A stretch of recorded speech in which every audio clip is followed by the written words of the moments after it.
hindi nyo na pinag-isipan at all palitan yung pangalan nyo nung sumikat na kayo? From high school, paano po ba kayo sumikat?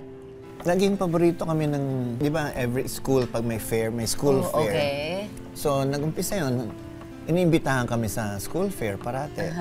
Nasanay na kami kumakanta kami sa mga school fairs. Hanggang nagkaroon kami ng pangalan, biglang naimbitahan na kami sa mga TV shows. Ano pong pakiramdam nun na hindi mawawala yung mga kanta nyo sa mga karaoke nights ng mga Pilipino? Wala. Anong salita yun sa Tagalog? Nakakataba ng puso. Wow! Yeah, alam mo na yan. Di ba yan yung mga salitang... Paano po yun in English? Fatting, staking your heart. Gusto ko matanong sa inyo, Sir Fonzie. Sa lahat ng kanta ng daddy ninyo, ano pong paborito nyo? Dalawa kasi yun eh. Dalawa. Ano po yun? Either paano or nakapagtataka. Bakit po yun? I guess yung feeling na na-evoke. Nakarelate kayo doon. Yes. Yeah, that's other than timeless. It's very relatable. Ako, isa po sa mga paborito ko yung blue jeans. Kaya, may pakulo tayo. Bakit? Yang na yang ang dating mo? Oo, paborito din kasi ng lola ko. At dahil dyan, ipasok ang blue jeans!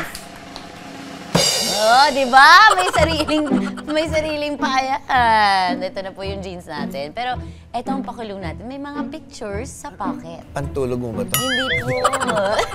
May pictures po sa pocket yan. Na-i-explain nyo lang po yung kwento behind the photos. Ito na, una. Tak!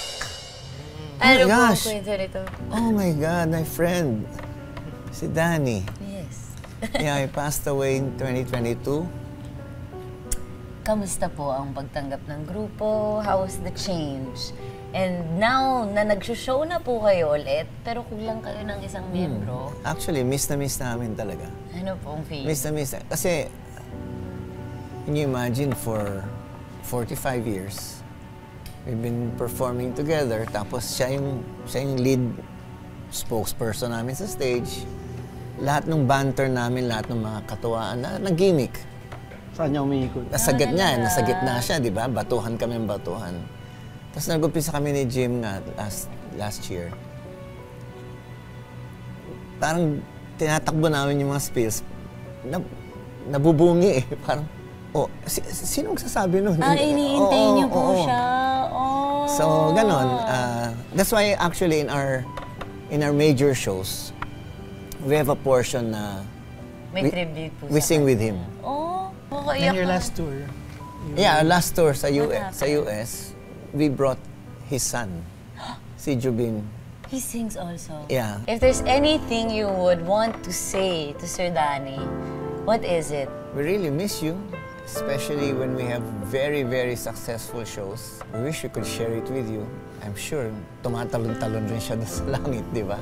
Pag nakita niya, oy, bongga, putok na naman kayo, ganon. So, yun, kasama namin siya nung we were building the Apon to something greater than us. Kasi, alam mo yung Apo, hindi kami nagsusolo eh. Hindi kami pwede mag-solo eh. Hindi, ang lakas namin pag nagsama kami.